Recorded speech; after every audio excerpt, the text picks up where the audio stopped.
Now let's hear it for Booga and Threats.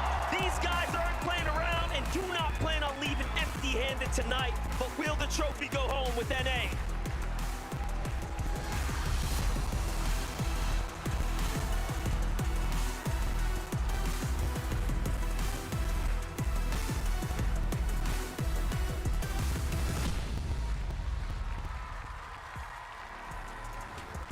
With every 10, it's starting to get more real and real.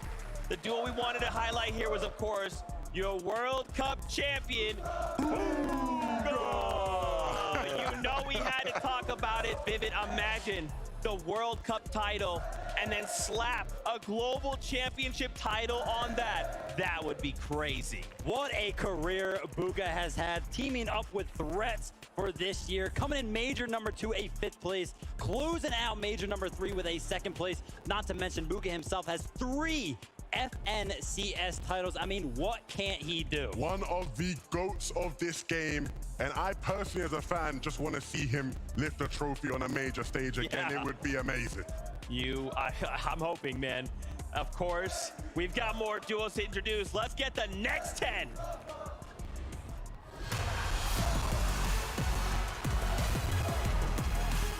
This is Acorn and Cold with a dominating performance in the upper bracket. These guys are here and they're looking to take home that trophy. Now let's make some noise for Peppo, Clip, and Zagu. Representing for Asia, they are ready to fight for the trophy. It's time to bring your A game. Representing the Middle East, Mshari and Rue might be the only team from their region, but that doesn't stop them from winning. These guys will do whatever it takes to succeed. From NA, we have Thoric and Bolts providing, proving that they can take home FNCS wins. They have championships under their belt, but can they do it one more time? Misha and Teeny, ladies and gentlemen, do not feel safe regardless of where you drop on the map when these guys are in the lobby. They are here, and they are here to win. Here we have iTrop and Mappy. The Scandinavian duel is now ready to bring the trophy home after qualifying hot out of day 1. Let's go. Make some noise for Crybear and Flixie. Slowly been climbing the ranks for seasons. Now is their chance to make it big and solidify themselves among the best. But wait, Fastrokey, Kylie, they have landed. They are here, dropping right in from the upper bracket into the grand finals. They are making an impact on the leaderboards. A big round of applause for Muzz and Paper. These guys are used to being high up on the leaderboards, and they only needed day 1 to make it here. Now it's time to finish the job. All right, give it up for Mr. Savage and Badil, making the lower bracket look easy. It's exciting to see if they can do it again here for the grand finals.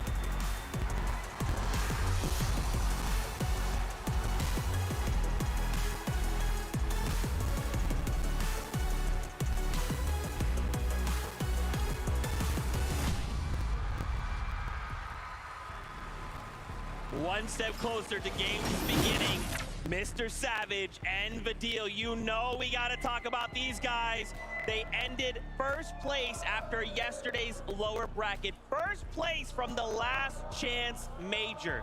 They have something to prove, and they're here to show it. Talk about clutching up when it matters. I mean, I've talked about it multiple times. It's just a duo that makes sense. They're so smart. Mr. Savage has so much experience, especially on the big stage.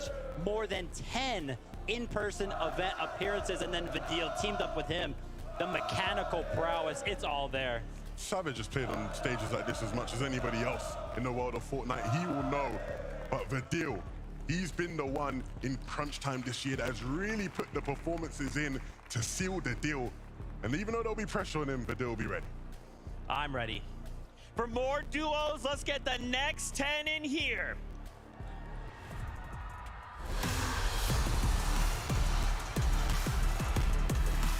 Let's get a big warm welcome for Yamso and Rise. Consistency is key here, and they proved it all year long. Now it's the time to finish what they started. Let's hear it now for Alex and Worthy. As the only OCE team in the lobby tonight, this is their chance, and the pressure is on to take home the LAN title. Please meet Trulex and Chicho. FNC experience and titles are plenty here. However, a LAN title is still to be secured. The opportunity is rare, but it's here. It's now. And this is Shari and Giros coming smoking hot out of day number 1. Now they're focusing in on today. There's no time to waste. This is it for them. Make some noise for Bobby and Larpex. First Asian team to make it to the grand finals, but they are not done yet. The trophy is within their grasp.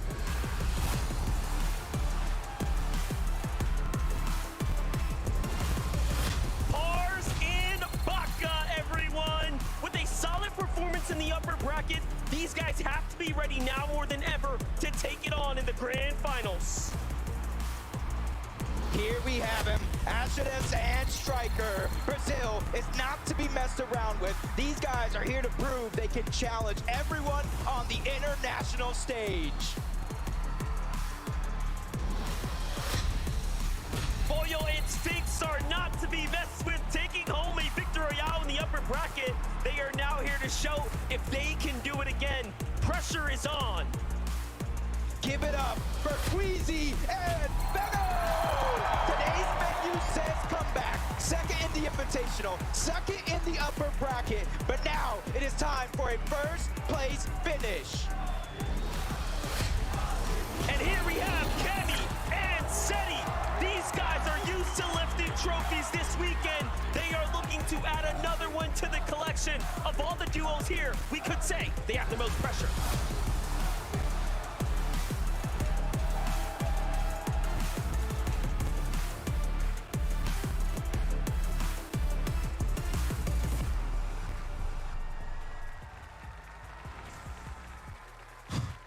This is getting real. Every single wave, man. A duel we wanted to highlight here from OCE, Alex and Worthy Levin. We kind of have been talking about this every time we've seen them. Worthy, a phenomenal player. Then you pair him with someone like Alex, who OCE as a whole are just like, this is our guy. I can't wait to see how they perform. I am so excited about this duo, right? You know, it's rare we get to see some of the smaller regions step up the way they did in the upper bracket finals. 6th place is no shabby feat at all. And personally, when you look at their play styles, Alex, man, one of the most electrifying players there is in Fortnite. When he turns it on, when he decides he wants to get an LM, he's getting an LM. Top 25 in every single game on day number 1. Can they do it again and represent OCE? Absolutely. Arena, make some noise. Let this last wave of players hear you. Let's meet them.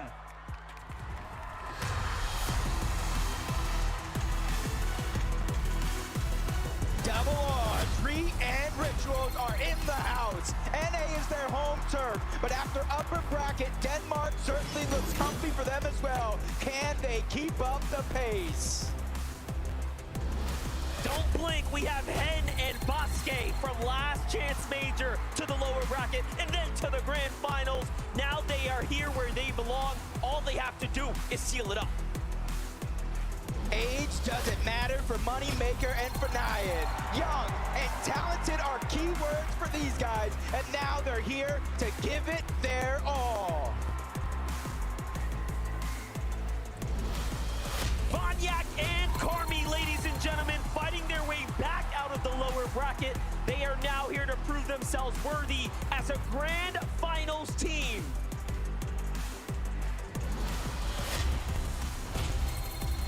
Put your hands together for Duke and Edgy! With an NA Major 2 title in the books and a massive clutch on the day too. It's time to add another one. Tonight is that chance. Here we have, straight out of Asia, Shalom and MK Papa. This team right here has popped off, making their region proud, but they need to continue to make their mark. welcome Kaizen and Clement. Making it to the Global Championship Grand Finals is an achievement in itself. However, there is still plenty up for grabs for this team. Let's hear it for Scented and Polarized. All of the FNCS experience has been put to use. It's now or never for these guys, and here they are to show it. This is Kanata and Agers dominating the ANA region and now ready to dominate Denmark. Eyes are on the prize for these guys. Last but not least, Denmark makes some noise for Memória. Thomas HD. They are holding the fans high, and they're missing only one thing. That's an FNCS title.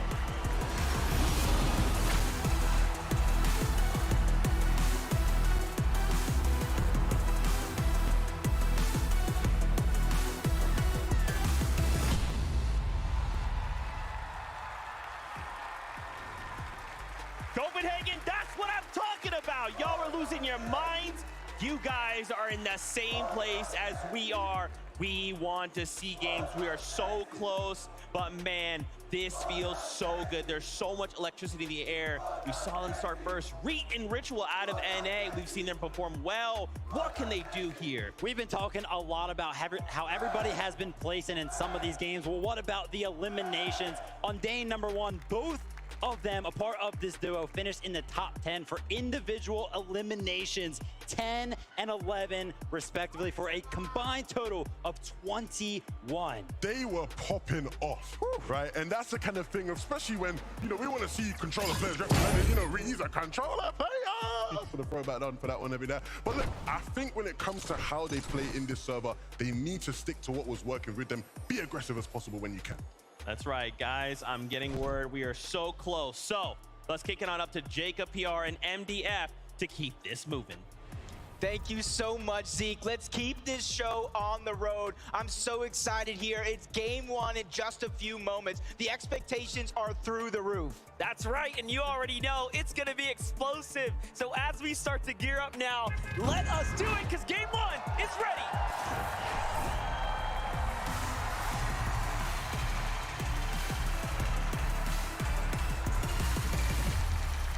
Game number 1 of the Grand Finals is upon us. We already know what is in store. Nothing but explosive action and early game congestion. Yeah, we got a couple of off-spawn fights we've seen before. We got even more than that today for the first time. And I think the crowd already knows which ones they want to see right out of the gate. It's only a matter of time before these players actually drop down on this map. And there goes the first one. The crowd, everybody's been waiting for this one. The rematch, Thomas and Malabuka versus Kanata and Agers. Kanata said it. He has the best drop. He's always going to touch first, and they do just that. But Thomas HD does have a weapon as well. Kanata has a side angle here onto Thomas HD, and he draws the first tags. It's a trade, but he gets the full finish, and he won't get healed. And now, Kanata and Agers are on top, game number 1. We've already seen what they can do with the freedom of their drop spot.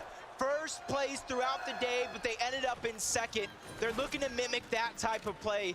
Cammy and Seti, even though they might have been contested to start day number 1, they were able to pull through. They pushed that team away, and now they have claimed Frenzy Fields as their own.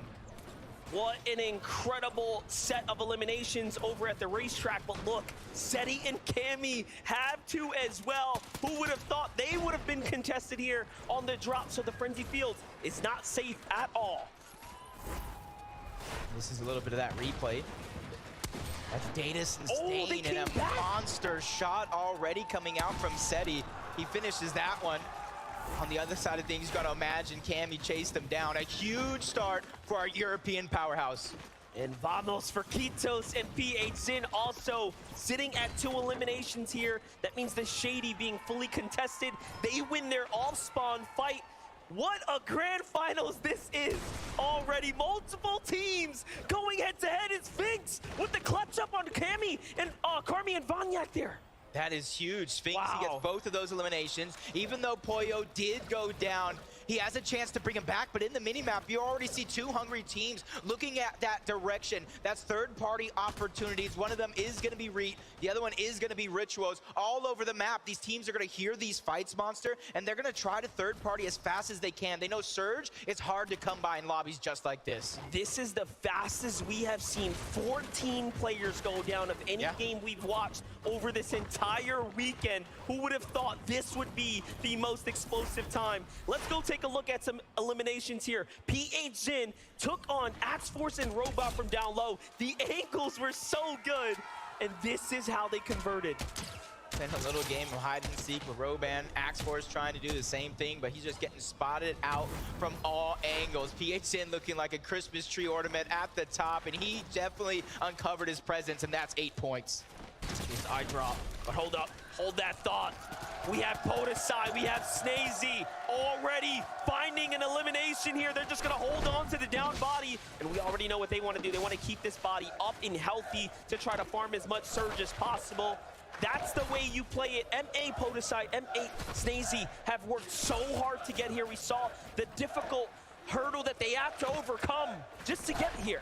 Yeah, I think they're looking for some barrels, anything that they can use to try to keep them alive. We've already seen this strategy on day 1, thanks to Zagu and Pepperclip. It was mimicked in day 2, and this is why you know teams know that Surge is going to be a hard thing. They're med-misting the down body. They're doing everything they can just to give themselves a little bit of an edge early on in this game, even using the kinetic blocks. Every single tool in their tool belt is coming out early. Hey, listen, we know that pro players keep strategies hidden, but my gosh, everyone is putting this to use, and we have to honestly give all credits to Peppo, Clip, and Zagu for revealing it early, but I think they put this strat on the map.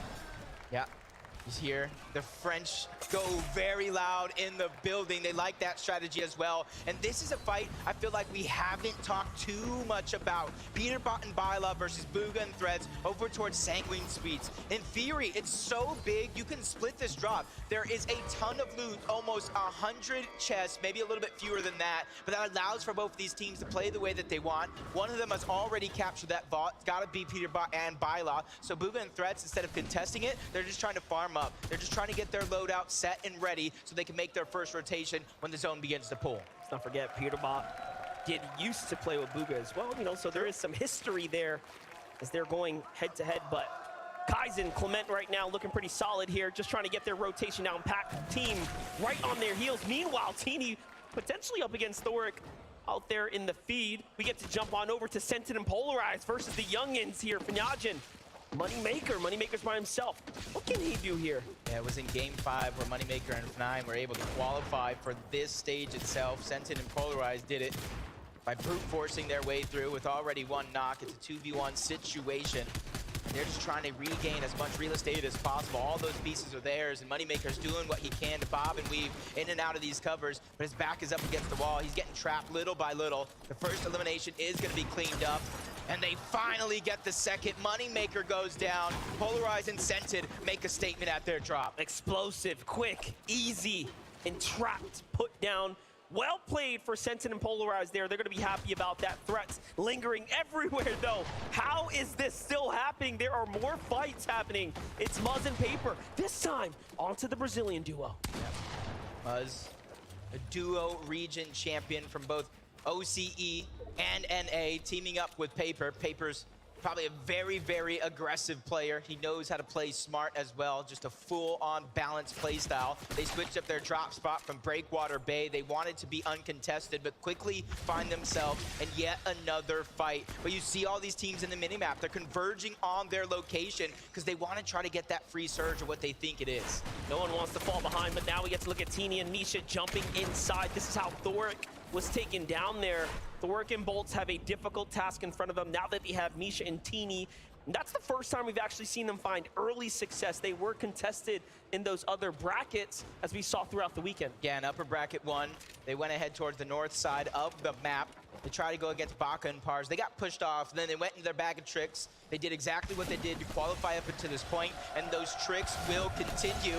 And how long has it been, Monster? A couple of minutes already, and they're still farming that Surge onto Striker. These guys are setting the bar high when it comes to Storm Surge. There's going to be very few teams that will be able to keep up with them if they keep at this pace. Yeah, they're trying to get themselves well and far ahead of the competition. It's an excellent strategy, and it's hard to replicate. You have to put yourself in that position. Notice how far they had to rotate just to get there as well. So positioning for that, setting up for that is no easy feat. You have to respect it, but this is high-level Fortnite.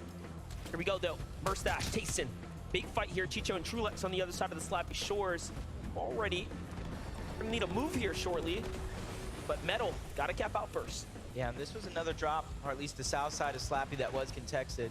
Trulex and Chicho versus Quanti and TK. Either Quanti and TK rotated out fast, or they got dropped off very, very quickly by Trulex and Chicho. Find out about that later, but Acorning pulls probably one of the most dominating performance in the upper bracket. In the international stage, for all that matter, they're looking to try to continue that run, but right out of the gates, we knew they were contested by both Pink and Vico, and it looks like both of these teams might have decided to split the drop. It's only game 1 of 6, so that could change very, very quickly, but they're trying to feel this lobby out. It's a much different set of players than they faced in that upper bracket. Extremely proud of what Team Dignitas and Agent have been able to put together with their rosters. The performances are amazing, and again, grand finals, of course, is what matters most. We'll see where everyone ends up, but Flixie, Gripey here, seem to have been getting into a little bit of a hustle, a little bit of a fight here against our favorite Mr. Savage and Vadil.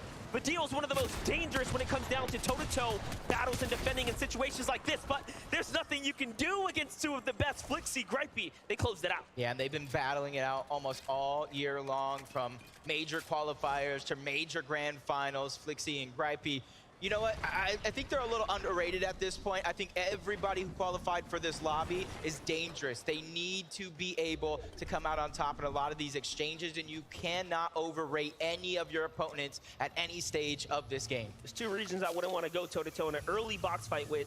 It's anyone from the previous NA West, now of course NA, but also EU players, and unfortunately that's exactly who were the ones asking those questions. Pixie and Cheatin', however, though, are going to fend off several pair of EU ones themselves. This is match 1 of the grand finals. Things are already heating up. 81 players remaining in the lobby, and Pixie gets punished. That's a huge amount of damage. Both of them getting dropped down low. Luckily for them, they do have the med miss at the very minimum, so they can get themselves up to tip-top shape.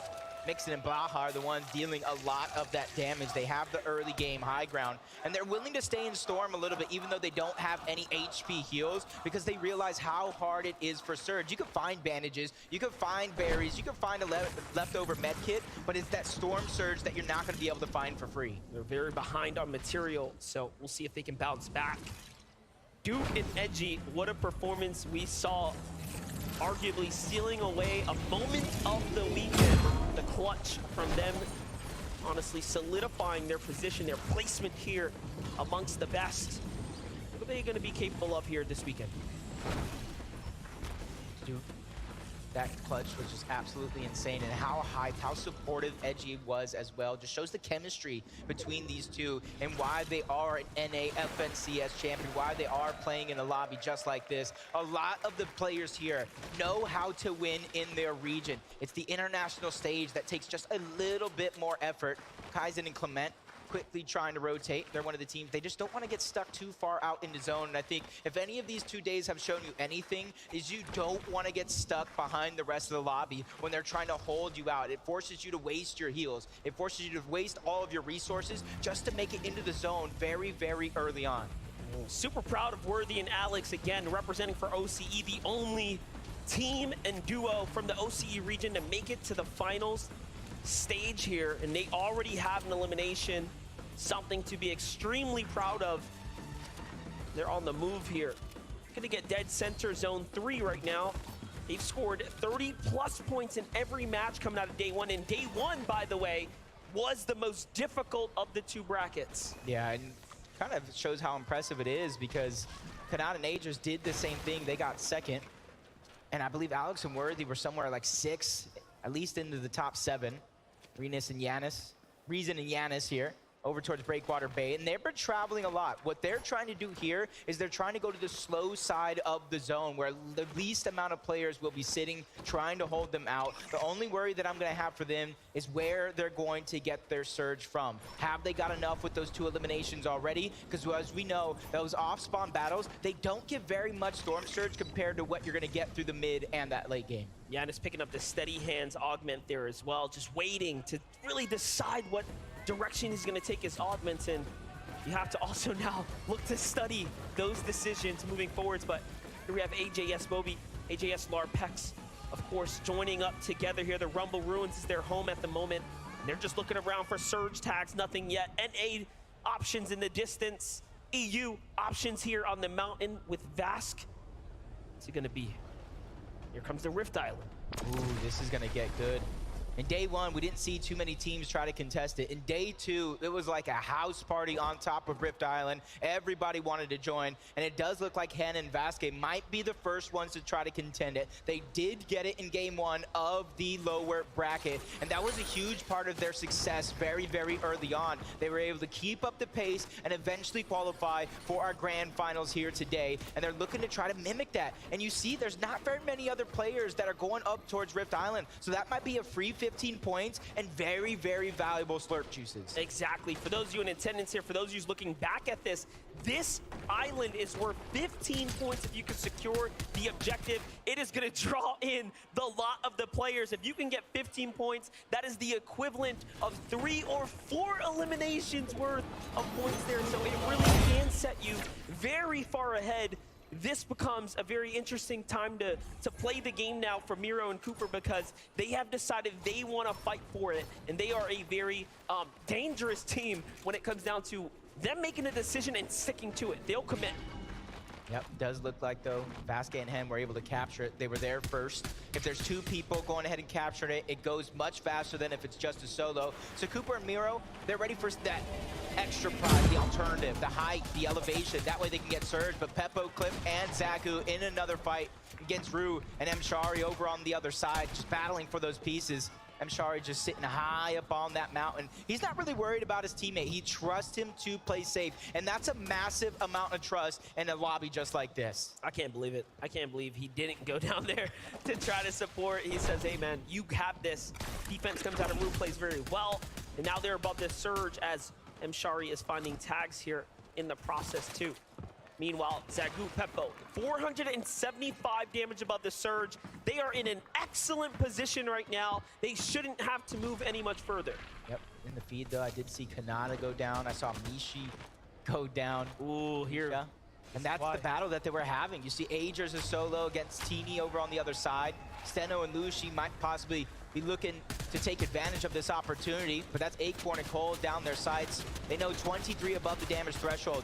It's enough to not have to worry about Storm Surge actually doing damage, but it's not enough for comfortability. So they're on the hunt for even more, but they're just on the receiving end of so many other players trying to put their hand in the cookie jar. One of those duos is Acorn and Cold. Agers here, of course, trying to extract revenge now as Kanata was taken out. He still finds himself very comfortably in the safe zone here, so he'll be all right. Even has some extra heals, of course, remaining. It's going to be pretty tough to play this one out. Yes, they have 2 elims. We have to see how Teeny turn that fight around. You have to wonder what went wrong. Kanata caught out, looking for tags and low on HP. Teeny and Misha waste no time finding that one.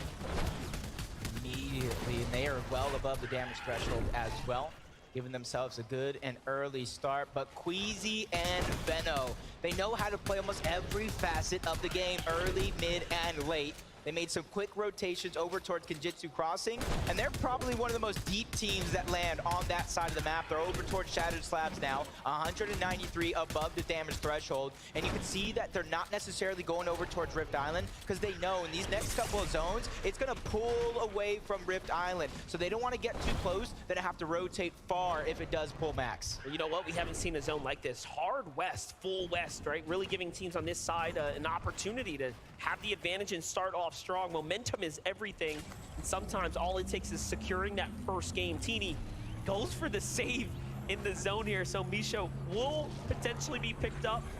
Possibly will be able to situate and get back into this, but Not crossing my fingers here. It's a very difficult thing to bounce back when you start off with nothing. Yeah, and they're just outside of that Rift Island position where the majority of the lobby already is. So they're just going to have to figure out what they're going to do to rotate, because going straight in is going to cause for some dangerous situations for them to try to survive.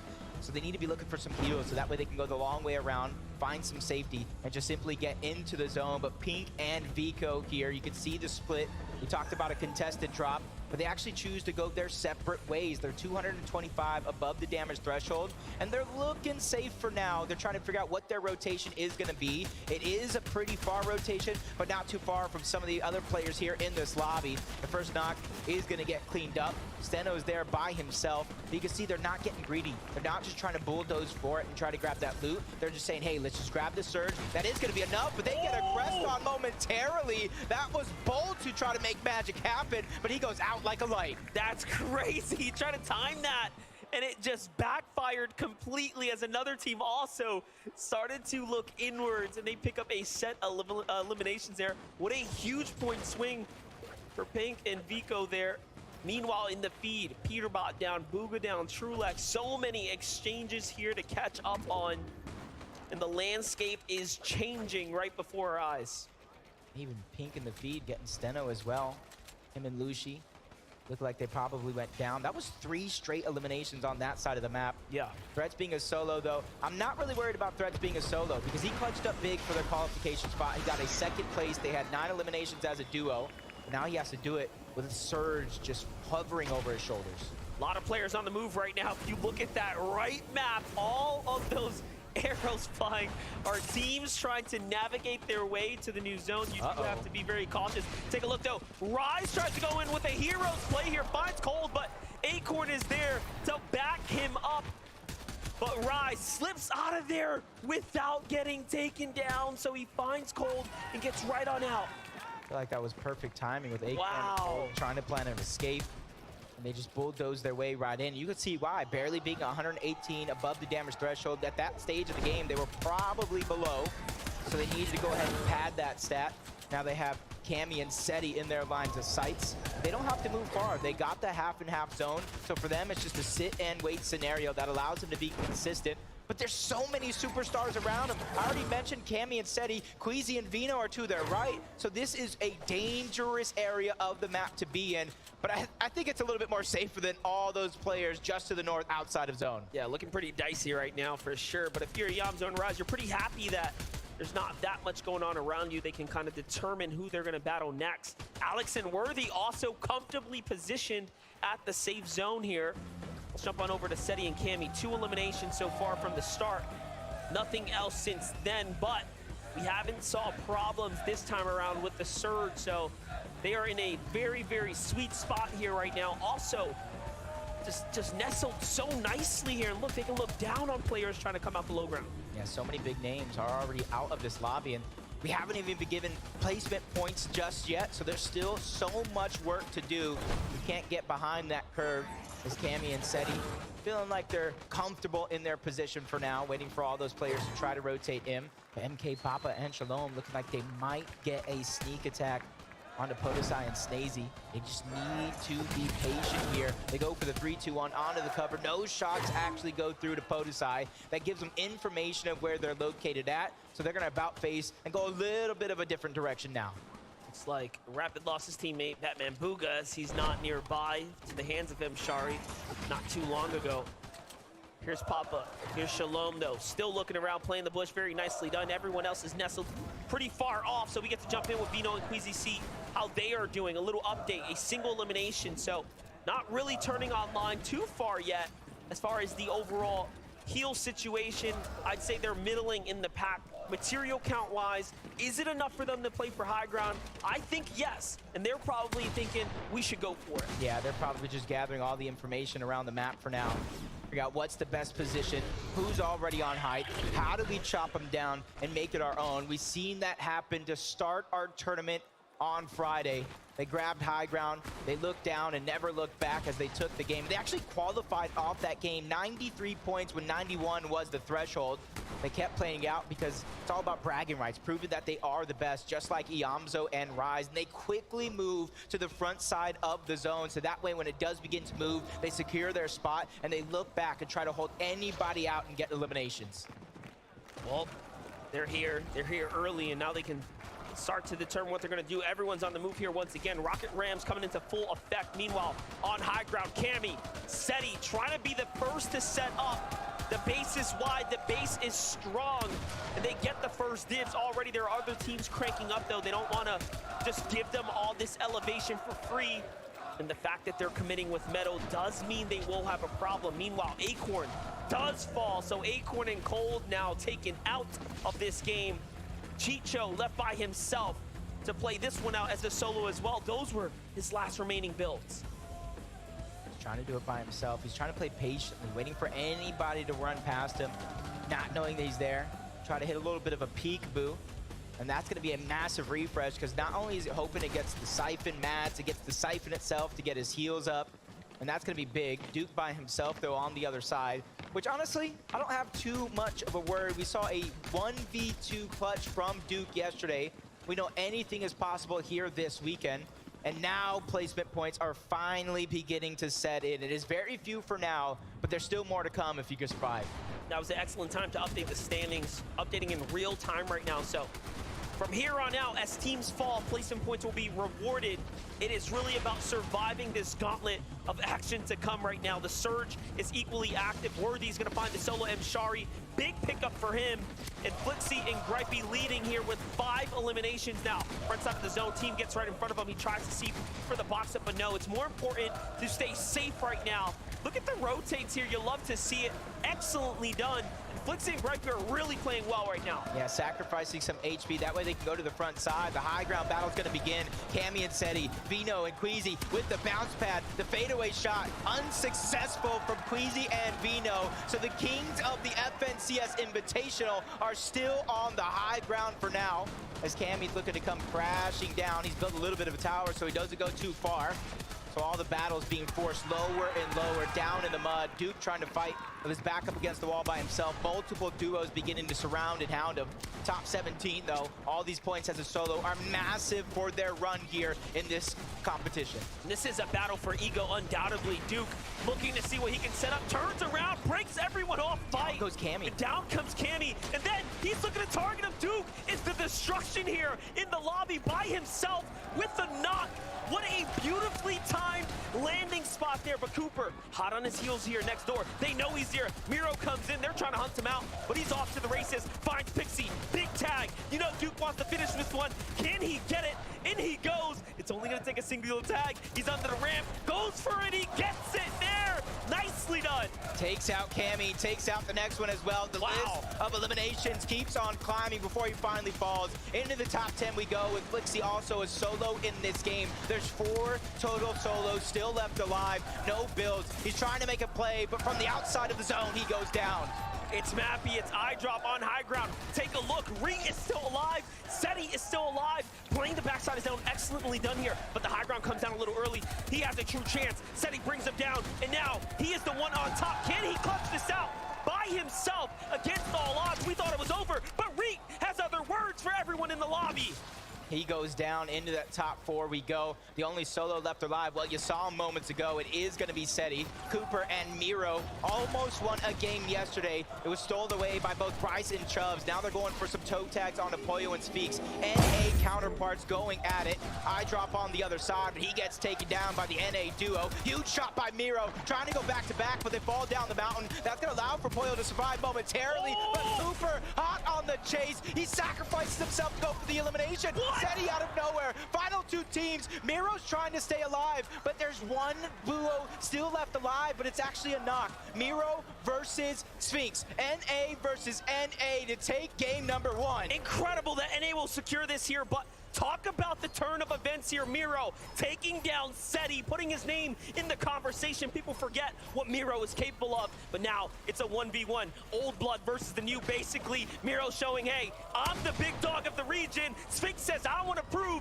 that I can do it. We already know he's got the mouth in him, but can he put the bullets where they need to go? He needs to put some respect on his name. Miro running out of builds. That's his last chance. He falls all the way down. Miro goes out. That is Pollo and Sphinx. That is their second victory royale on the weekend.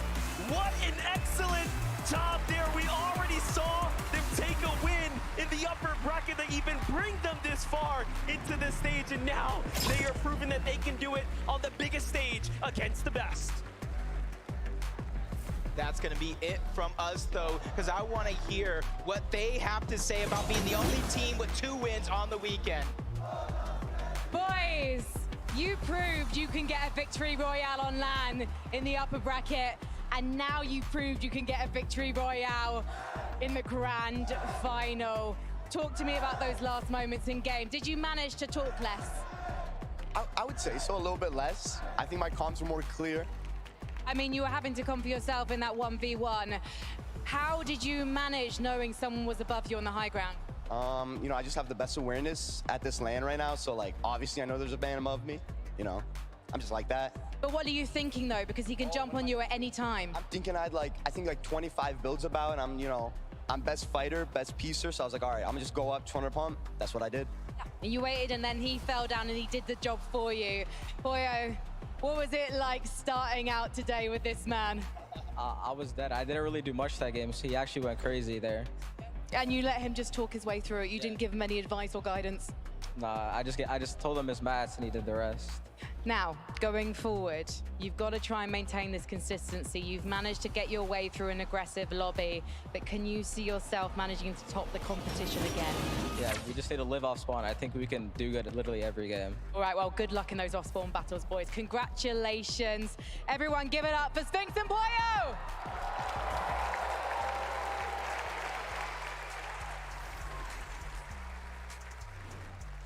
Pollo and Sphinx looking to set the tone on the day. If there's anything I learned from game number 1, these next couple of games are going to be chaos. I mean, that game was pretty much everything that we wanted, right? We saw the matchups happen towards that end game that we really wanted to see, but it was the clutches, right? We always talk about being on the global stage. It requires you to go ahead and clutch up when it requires, and honestly, Sphinx right here, this shot on the Cooper, this was the one that sealed the deal. Yeah, that changed the tempo of the end game completely. From that moment onwards, it's like he said, he's just like that, you know? He's gonna go through and win the whole thing.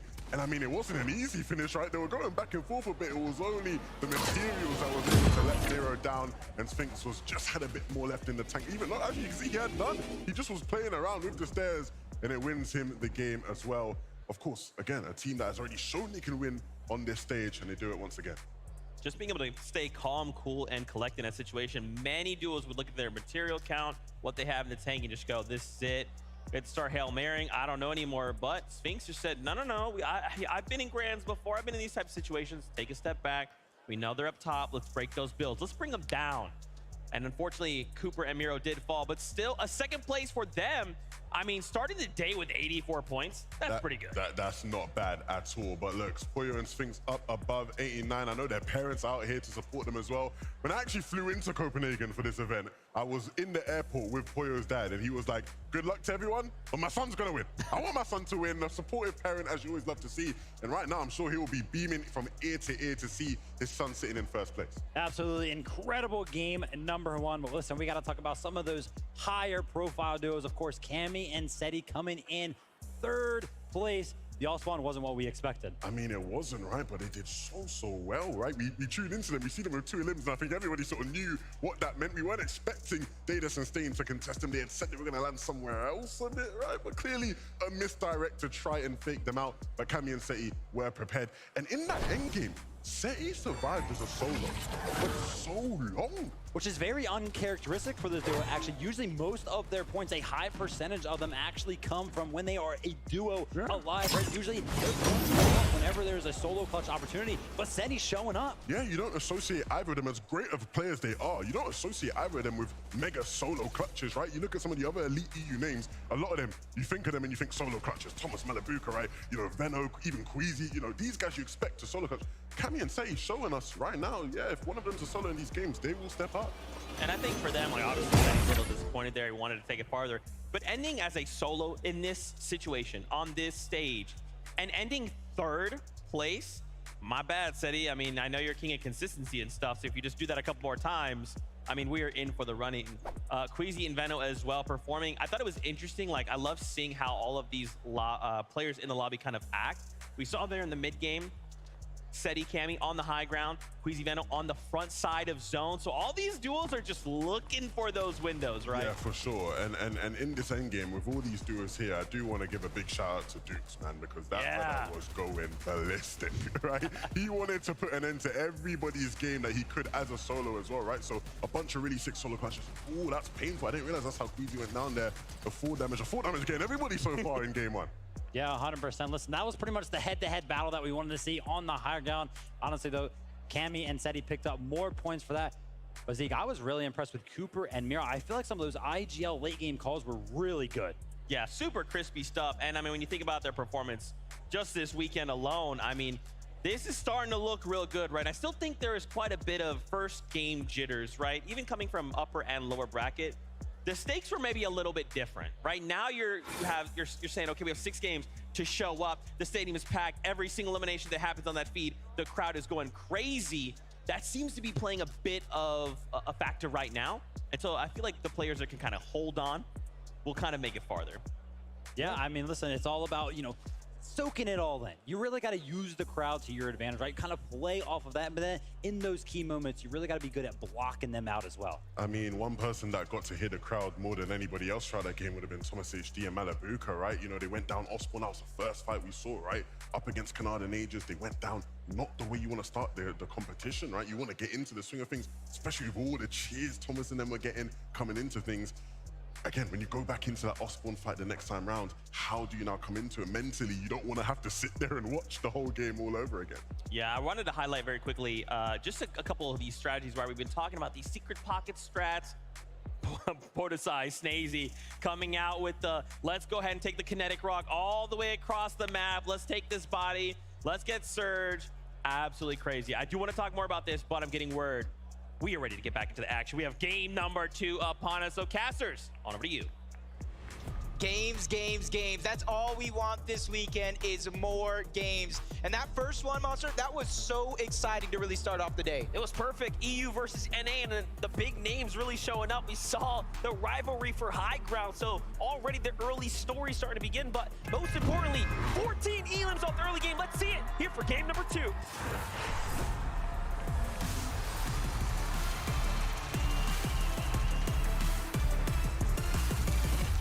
We're in it.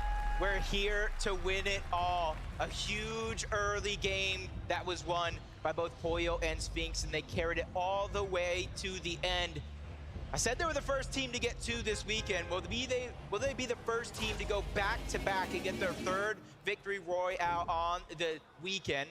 Only time will tell for that one. But the rematch, probably everybody here in the arena wants to see. Thomas, Malabuka, Kanata, Agers, let's get it. Let's watch it. Sphinx is going to be able to watch in the distance there too. So who's going to be the first to touch down? Who's going to be the first to land? Shots coming in this time. It's Malabuka who gets tagged. So does Agers. So both sides already. And Malabuka gets a weapon. He finds Agers with a huge tag. Kanata's already down. And they're finished. They're done. That was a huge start for Malabuka. Gets that Havoc suppressed and immediately goes to work. And it was him. It was actually him who was getting tagged out of the sky. I thought that was going to be a huge advantage for Kanata and Agers. They weren't able to clean that one up. We saw the contested fight in the replay. The first game, Cammy and Seti get pushed off the actual barn. So it is going to start as a little bit of a split drop here over towards Frenzy Fields. It really shows us that they were caught off guard game one for the 50-50. Here's TK, here's Quanti over at the Slappy Shores. They are also contested down in this area by Tayson. And you can see that they just barely got away with it. Actually, it was Chicho and Trulex as well. Remember, there's like about 3 teams here, actually. Slappy Shores is just not big enough. Everybody's trying to go to the beach someday. But for now, the actual south side of Slappy's going to go to TK and Quanti. They have access to that vault. It isn't the most massive vault with Mythics, but you still are able to get a ton of loot. And Misha and Teeny doing it again. They switch up their drop spot once more. They go on over to where Baka and Pars is at, and they're going to go ahead and sneak. They haven't really looted up at all. Will Baka and Pars take the bait? This is a very interesting position to be in, of course, because you have the chest here as a potential option. So you have to think about it. Anything can happen here. I feel like everybody at this stage in the game has been conditioned to know this is a viable strategy. Because like I said, in the lower bracket, in the upper bracket, they were contesting Baka and Pars. Didn't work out for them. They switched up their strategy. They started doing exactly this, playing roulette with their drop spots to try to sneak up on some teams. And that inevitably was what got them across the finish line. And it's only a matter of time before Baka and Pars go in this direction. It's no matter what the result will be. And this is what we talk about, teams hiding strategies, teams really sitting back and thinking about, okay, what haven't we tried yet in the upper bracket and lower bracket that we're sitting on, that we're waiting on, that we can then put into play to give us the advantage on Championship Sunday. They have some sorts of feeling. See them hopping over the covers. They know they're around here somewhere. They probably already seen them drop just a little bit, but the bait has been taken. Down goes one of them. Misha and Teeny strike yet again. Now Pars is stuck by himself, and immediately you see him creating distance between him and his counterparts. He doesn't want to be the next one on their hit list. And we don't want to be the ones to give away the edge. So to keep it low, to keep quiet there was a tough one, but take a look at that. Misha and Teeny, 2 games in a row. Surprise, surprise. They have made so much adjustment from the upper bracket to today. It really has shown so far in the last 2 games, but now Teeny has to still close this out with Misha. Yeah, they went from 2 builds to 53 thanks to Baka and that elimination. Pars is trying to fight with his back up against the wall. Shots also coming in from the third party. Everything comes crashing down. But Pars is still able to put up a good defense for now. But Teeny's hot on his heels. First shot's gonna be landed. Pars goes down to the low ground, and the 2v1 has been secured. Misha and Teeny strike first. What a play. What an ambush set up there. Definitely highlight worthy. Meanwhile, we jump in with Vico, Pink. Their drop spot split by Acorn and Cold. You can see that they have lost a fair amount of the advantage of the general area, but it hasn't affected them that much. They have still maintained a very, again, more or less successful setup. In the feed, I saw that Cold might have picked up Scented there, so already down south, some action going on right now. Acorn and Cold here looking very much solid as they're going against Polarized. Polarized by himself, getting pieced up, boxed up, now forced onto the back foot here. This is a favorite here. Cold does get punished, but he's got his teammate here to back him up. Yeah, trade in shots, bait and switch. Acorn is trying to alleviate some of that pressure, but Polarized keeps trying to break his way into the box, but he gets denied entry more than once. Now Acorn's simply going to try to hold the cover, peek through, try to figure out where Polarized is at. Give Cold time to heal up. Zip line, that one's going to be noticeable. Now Acorn has to make the decision. Do I just go straight up into him?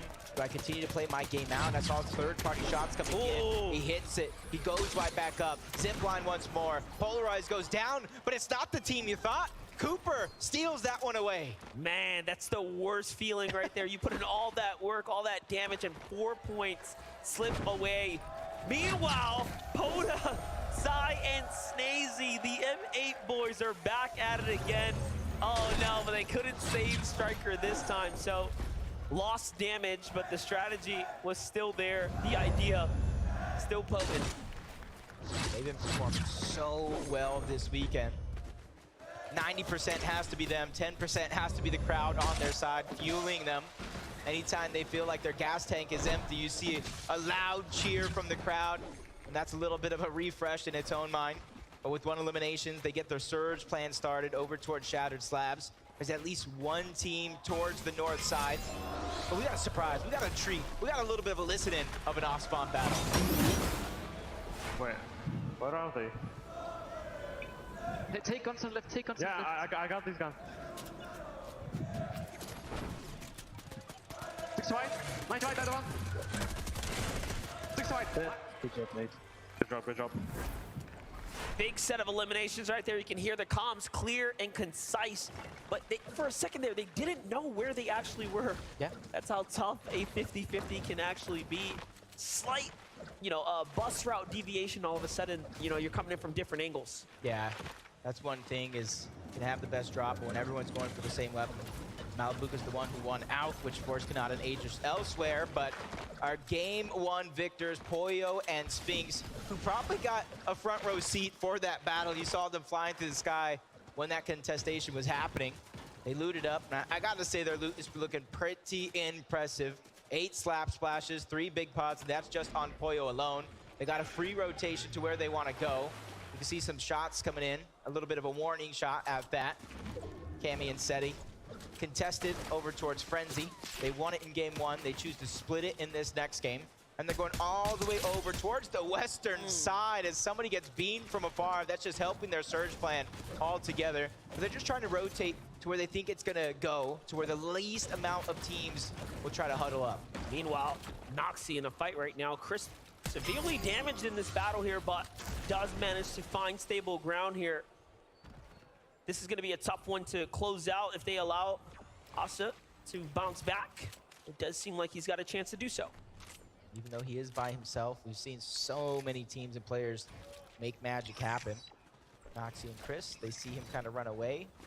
They got to question themselves, is it worth going ahead and pushing forward? You continue the game plan, which you set out up into this point. The zone for now has pulled over towards the western side with a little bit of a north lean. And that's why you see a lot of these teams hovering over towards Shattered Slabs or in this vicinity altogether. And you can see, this is actually pretty unique. You see Kit's Boombo in his inventory. That's something I don't see very many people pick up, but if you have the accuracy, you can do a ton of damage on players nearby. Definitely one of those things. The option has always been there. Yeah. But yeah, you don't see it come into play. A lot of variety already starting to turn online. We'll see what he's capable of with that.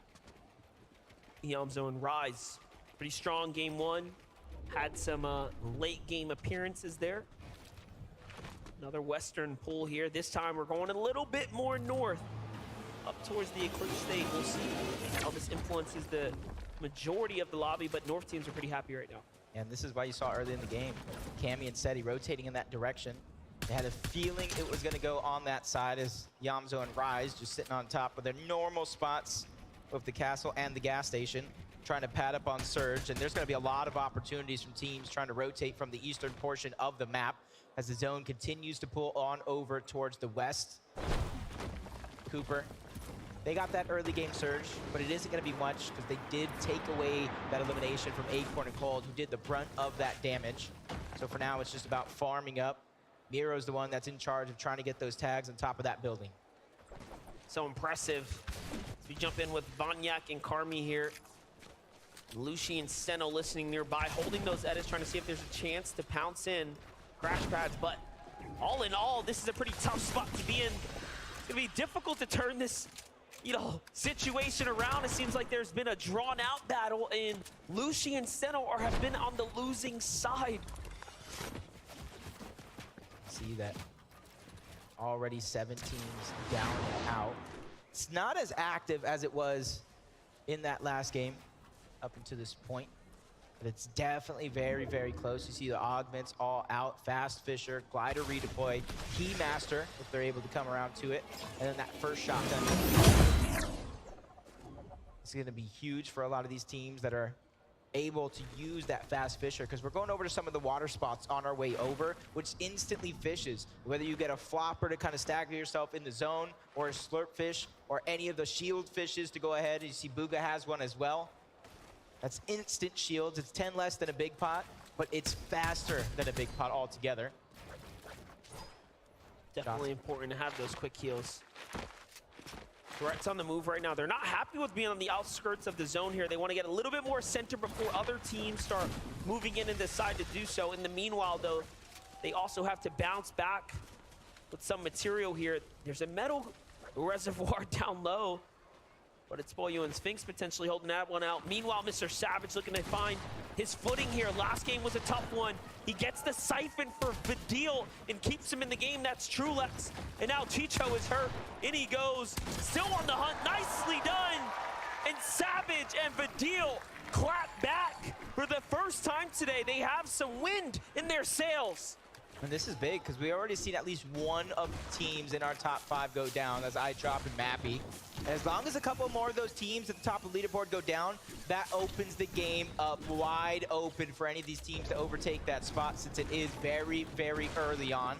Mr. Savage and Vidil showing what they can do out of Naughty Nets, which a lot of people don't necessarily like that spot, but that just goes to show how good they actually are. Not only are they on the low ground, they have to cross a river. There's a couple teams they have to get through, so they're doing everything right up until this point.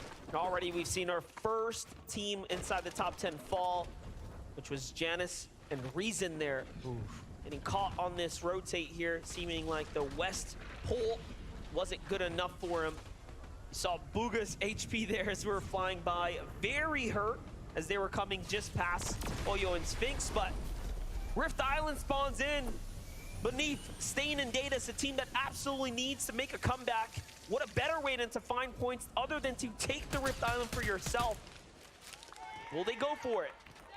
I already see that they captured a weapon cache with the slurp juice in his inventory, throwing a bush directly on top to cloud their space.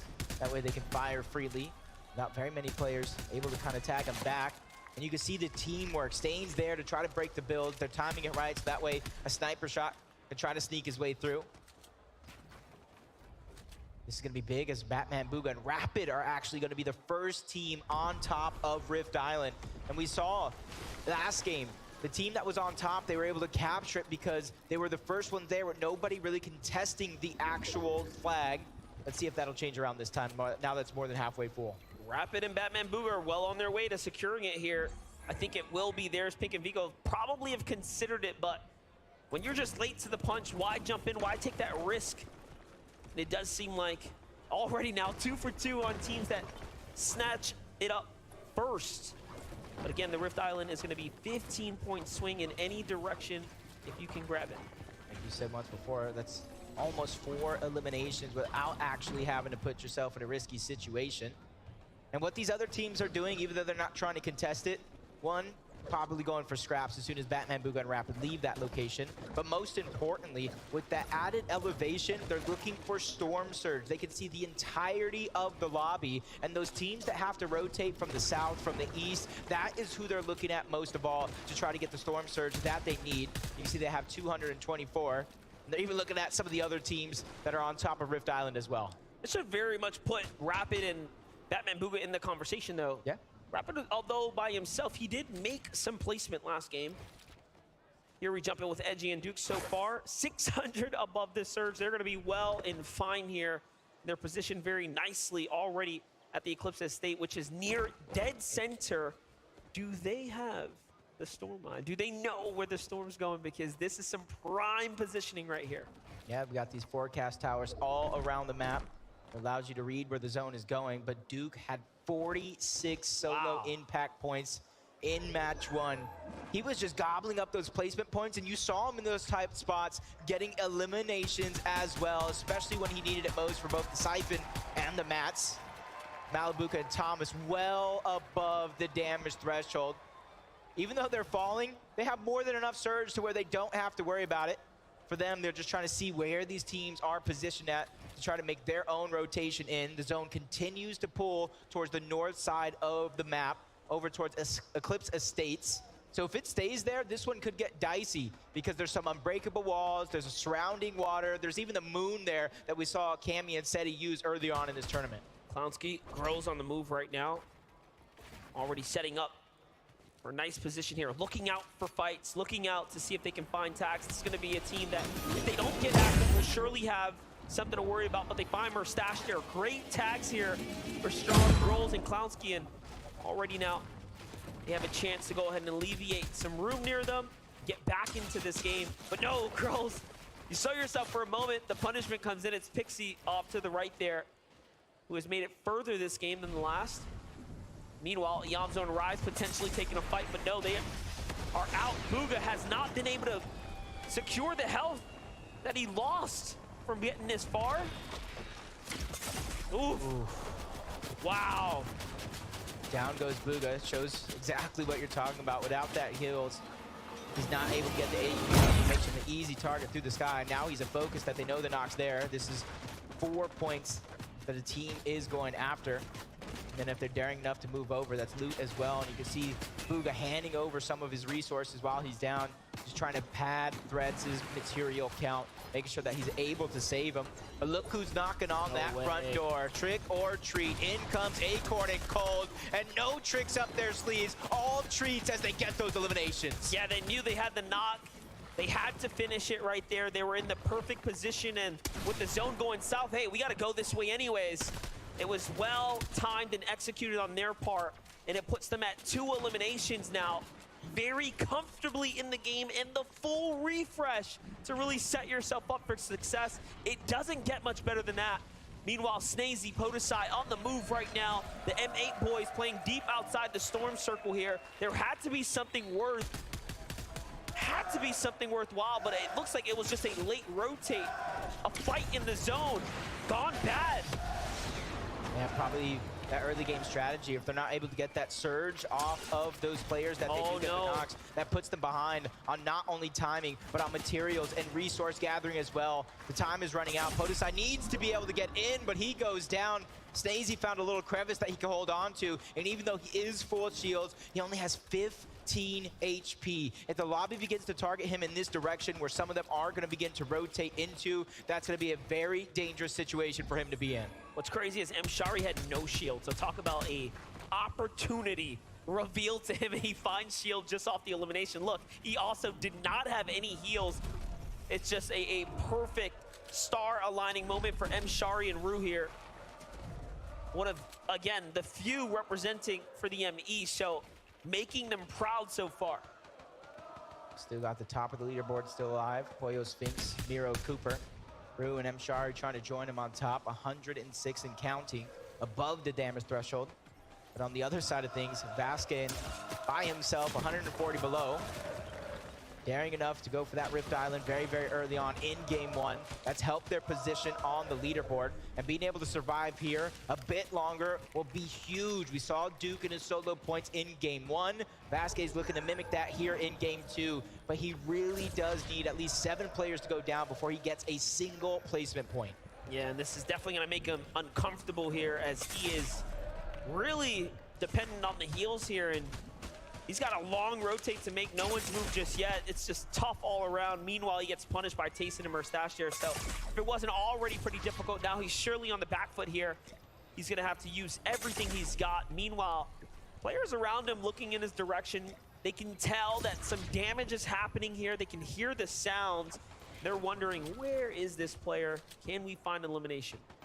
It's a big opportunity if somebody wants to go ahead and take that risk. And he needs a handful of players still needed to go down before that Storm Surge does go off. And without any more heals, he's going to have to go for it eventually. Fadil is out. Savage still alive. He's one of those players that makes the sneaky plays, trying to make sure that nobody spots him out. More than enough materials, but he has to figure out where he's going to get these heals from. 8 HP, 50 shields, 58 combined. His material count is looking pretty healthy though, but slowly but surely falling down the Storm Surge ladder, having to figure out where he's gonna get it from. He turns around and goes down to Reed. Yeah, he was wondering, he saw something there, but unfortunately it wasn't anything, and he couldn't get the tags he needed. Reed's gonna go in and jump himself up 4 points there just because of that, and now placement points just moments away here. 27 duos remaining in the lobby. This is it. Match 2 of the grand finals is now starting to approach its end. Things are gonna have to turn up now. Pollo Sphinx down on the low ground. If they make another big splash inside the top 5, they will surely start to take away up towards the top.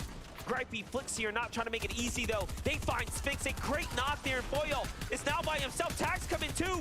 He's big time punished and finished there. Spoken too soon, down they go, and now to the bottom they fall. That is huge. Cooper and Miro already taking first place throughout that game. And honestly, without Queasy and Vino in the lobby any longer, we set our eyes onto Cammy and Seti. They made that daring play in game one to go for height. They defended it successfully until Duke had crash landed, taken them all down, and Cammy with them. They're trying to make up for it here yet again today. They're trying to move their way towards the front side of zone. You see the briefcase turret as well over on the other side. Information is important. It's not about the damage itself. And you can see he knows somebody's on the other side of that cover. Just trying to see if there's an opportunity for him to strike. 39 above the damage threshold. He's comfortable for now, but he knows that time where he's gonna need to fire a shot is gonna come soon. And it makes you wonder what went wrong this game for Cammy and Seti. Low on the surge damage, low on the heal options, not many material, right? This is a very tough game, and it's not like the zone went very far from where they land. It's just a little north and to the west here, so something must have went terribly wrong in that outskirt rotate. The resistance there a little too strong. Meanwhile, on hike, it's Striker and his duo. Asha from Team Monaco here. Ashad's looking pretty solid right now. I do like the position that they are in as they're trying to play for height here. Yeah, and who's daring enough to go ahead and contest them? A lot of our heavy hitters are either weak or out of the lobby, so it could be free taking for them. Fortunate enough, there isn't a twin mag. He just had that suppressed Havoc AR. It could deal some fast damage, but it's not as fast as some would think. 148 above the damage threshold, and they have a far rotation to go, just like Thomas and Malabuka. But they are so healthy right now in terms of materials and in terms of resources. And if you weigh their game versus Kanada's, they are doing far and beyond better. Yeah. They have 4 eliminations. They're actually in the end game, and they have everything they need to succeed. That is what you want after you survive a drop. But let's look at Peterbot. Peterbot forced to play by himself. He's known for what he can do as a solo. He's one of the most capable players on NA, especially when it comes down to fighting. He needs to finish this here. He's already got the knock onto MK Papa, but no, he says, I have to play for myself here. Goes around the outskirts, reading this perfectly, but he is running low on material. There's another elimination. It falls through, so the points will be his. And he's on the hunt. He's like, where is that solo? Yeah, he's just trying to figure out where he's going to get even more siphon. But it's not so much for the heals as it is the material, because he's running dry. Cammy, Seti, they don't got the high ground yet, but they're going around the outskirts, trying to bypass a lot of the teams, recycle some of those builds. And if you look at them, they're going towards the front side of the zone. With Thomas down, that leaves the pressure of Malabuka, of the entire duo, on his shoulders. But he's another one of those mechanically skilled players that sometimes when you lose your duo, that gives you freedom to go ahead and move around, make moves you wouldn't normally make if your duo was still alive. Regarded as one of EU's greatest. On high ground, though, it's Axe Force. On low ground, it's Malabuka. It's Peterbot on the mids. Peterbot still up, looking for the fight. Jumped into a box. He's playing spoiler. Was that Cammy there? He takes out potentially in the exchange, in the full finish too. Peterbot has shut down Cammy's dream and hopes of making it far, but Seti is still up. Once again to left to clutch. Malabuka turns things around here, goes for height, even though he's by himself.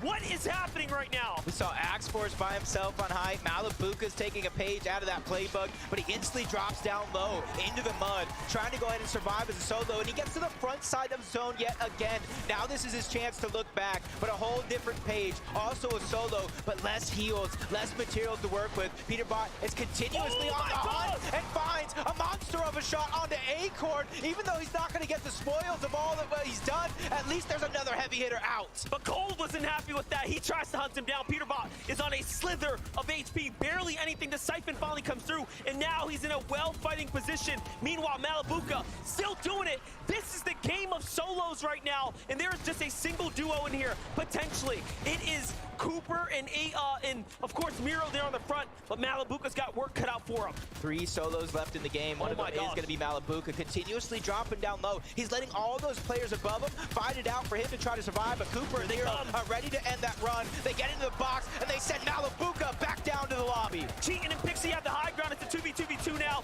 Things will start to settle, but our solos have gone incredibly far.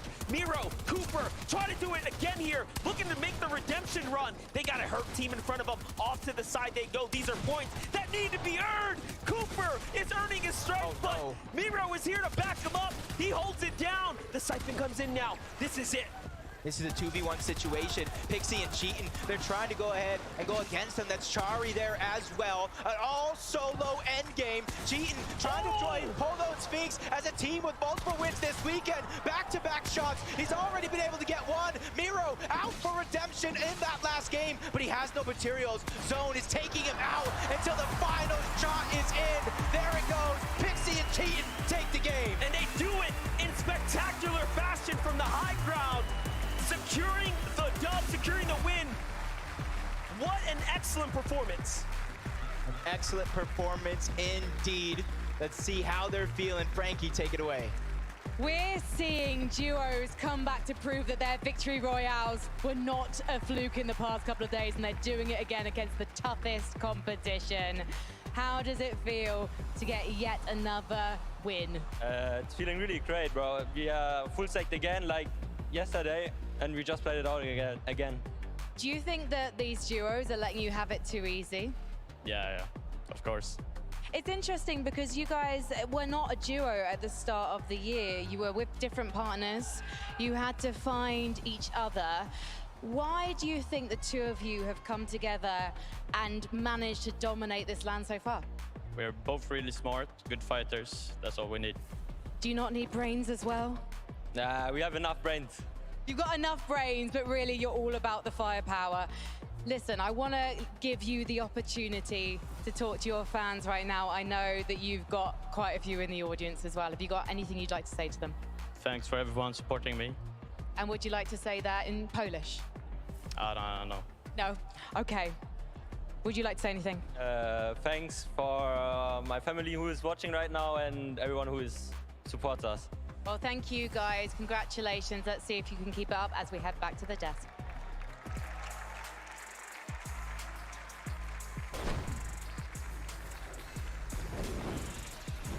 Big congratulations there. Cheatin and Pixie finding themselves yet another victory royale. This is now the second time today we've had a duo that already had a victory royale picks up another. But man, this all coming down to solos. That could have gone any which way for a moment there. For a moment, I was like, if this is Mrs. Miro, Jean's like, oh, my bad. Whoa, Zeke, don't get ahead of yourself there.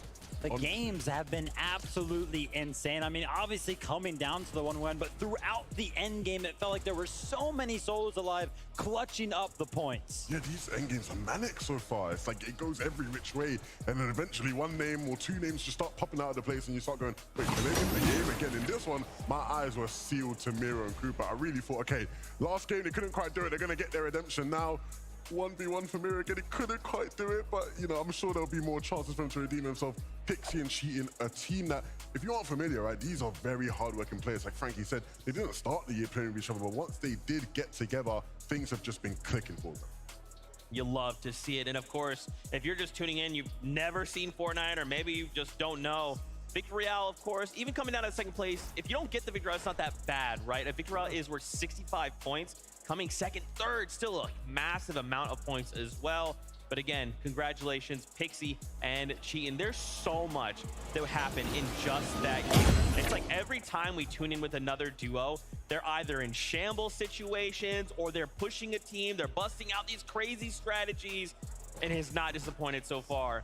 Now, Viv, as we bring up these standings, take a look. Cooper and Miro, they're overtaking. They started with a little bit of a lead, and now they have just said, you know what? We're jumping out in front. I mean, back-to-back second places at the Global Championships. Both of them by Miro, solo clutching to that point in time. And Levin, whilst we were watching that game, right, we were getting close to the end of it. You asked me a question. What was that question? I said, are Cooper about to win globals? It's looking like it. They're sitting up on the leaderboard looking comfy, 2 back-to-back second places. I mean, if they keep playing like this, we're going to get to game 4 and it might be a done deal. The consistency. That's you're gonna hear us say that a lot today over the next 4 games. But man, if Miro and Cooper could keep this up, they very well could walk away champions. I did want to take a look more at the standings, though. Let's highlight a few more duos up on this board. I'm looking at Vico and Pink there in third place. Yeah. I mean, with how their weekend's gone so far, I think a lot of people in here were obviously supporting Acorn and Cold after how well Acorn and Cold did in the upper bracket finals. I don't think many people would have expected Vico and Pink to be above them, let alone sitting in the top 3. I mean, they have found some comfort on the stage. Cammy and Seti maybe feeling a little bit uncomfortable with a big switch up coming in today. Both games so far, they have been contested, but game number 2 was a little bit different here. They actually decided to go ahead and split their drop spot, but it didn't really end up mattering as they still made it into the end game. And honestly, it was the refresh during 9th zone that kept them alive for so long. And the thing I was saying during that end game was it felt like vintage Cammy and Seti. None of this high ground nonsense we were seeing from them too much. I say high ground nonsense. They've been very good at it, don't get me wrong. But you know, it felt good to see them in an element where they're a bit more comfortable. And of course, again, another instance of Seti getting the job done. Of course, you know, they had to come into the higher ground meta, right? They had to kind of learn it, so they still have all of those other playstyles in their back pocket. Just makes them so good. And what terrifies me the most, even after this kind of shambles game, they're in top 5. That's not where you want them to be. They're way too close to striking distance. But that's enough for right now. We have Kelly standing by on the stage right now with Lois. That is right, Zeke. Fortnite veteran and Danish native Lois joining me here right now. I gotta ask, you've been competing in Fortnite for so long. What is it like to be here at the Global Championships in Denmark? I mean, normally I sit here with the players, but the fans have been absolutely incredible, especially the French ones, and I also hear some Polish ones over here, so big shout out to the fans. I mean, it's been an incredible weekend so far, from the fans to the players. What has been your favorite moment out of the competition? I mean, it was first day here, so I mean, the fans is probably the most important thing here, and I also like the game 1 ending with Miro almost dodging up as a solo, but yeah. Well, then he almost did it again in game number 2. So with that being said, I gotta ask you, who is your favorite to win? I think right now, I think Miro is gonna win, but I obviously hope for my Danish boys, Thomas HD and Steno and Lucio.